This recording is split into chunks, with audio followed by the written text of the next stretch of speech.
is Top Accolade African News Update. I am Soibifa Jackridge.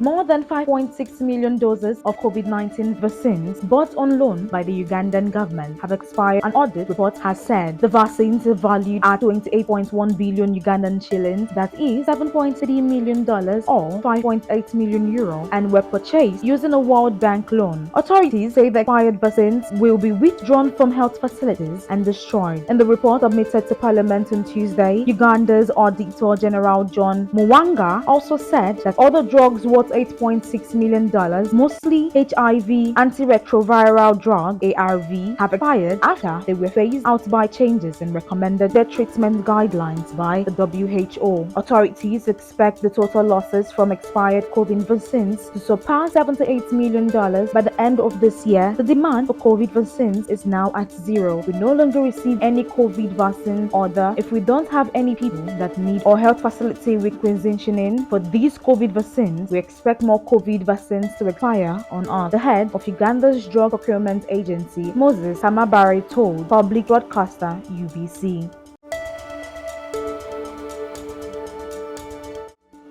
Liberia former Chief Justice Gloria Musu-Scott and 3 of her family members been sentenced to life imprisonment for murder. The 4 were arrested and indicted in June last year in connection with the death of Charlotte Musu, who was reportedly Miss Scott's niece. February last year, Charlotte was murdered by unknown people at Miss Scott's home in Brewerville, Northwest Liberia. The former Chief Justice had insisted intruders attacked her home residence and killed her niece, but after a 5-month trial, a court in the capital, Monrovia, last month found her name and 3 family members guilty of Charlotte's murder. The 4 women were also found guilty of conspiracy and raising a false alarm to law enforcement officers throughout the trial. The accused maintained their innocence and pleaded not guilty to the indictment. The court on Tuesday said it found the prosecution's evidence compelling and sentenced the 4 to lifetime imprisonment. Liberia abolished the death sentence in July last year. Ms. Scott's lawyer said they would appeal the judgment. She served as Liberia's Chief Justice from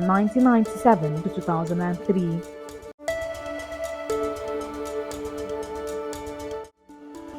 The Constitutional Court in the Democratic Republic of Congo has rejected 2 challenges to the results of last month's contested presidential election. The court said incumbent President Felix Tshisekedi had indeed received 73% of the votes. The validation comes despite independent observers reporting widespread irregularities during the 20 December votes. The poll was also marred by several logistical problems, which the opposition alleged were part of the deliberate plan to rig the results in favor of Mr. Tshisekedi. Only 1 opposition candidate out of 18 took the matter to court. Others, including the runner-up Moise Katumbi, refused to mount a legal challenge after questioning in the independence of the judiciary. The Constitutional Court ruled on Tuesday that reported irregularities could not have impacted the overall results because there was such a big gap between the incumbent president and Mr. Katumbi, who won around 18% of votes. The verdict paved the way for Tshisekedi to be sworn in for a second term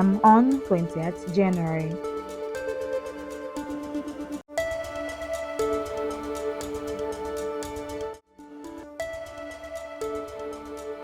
Afrobeat star Davido is under investigation by Nigerian police after fellow singer Tiwa Savage reported him for allegedly bullying and threatening her. Tensions between the 2 prominent musicians reportedly began last month after Tiwa shared a picture of herself and the mother of one of Davido's children on her Instagram story. In her police report cited by several local news outlets, Tiwa says that Davido took offense to the post, naming it a taunt against him. She alleged that Davido responded by uttering very disrespectful, malicious, and derogatory words. Tiwa also accused Davido of sending people to warn her to be careful in Lagos, which she views as unethical and a direct threat to my right to life, privacy, and dignity, she said. Davido is yet to respond to the allegations. The 2 stars have reportedly also unfollowed each other Instagram.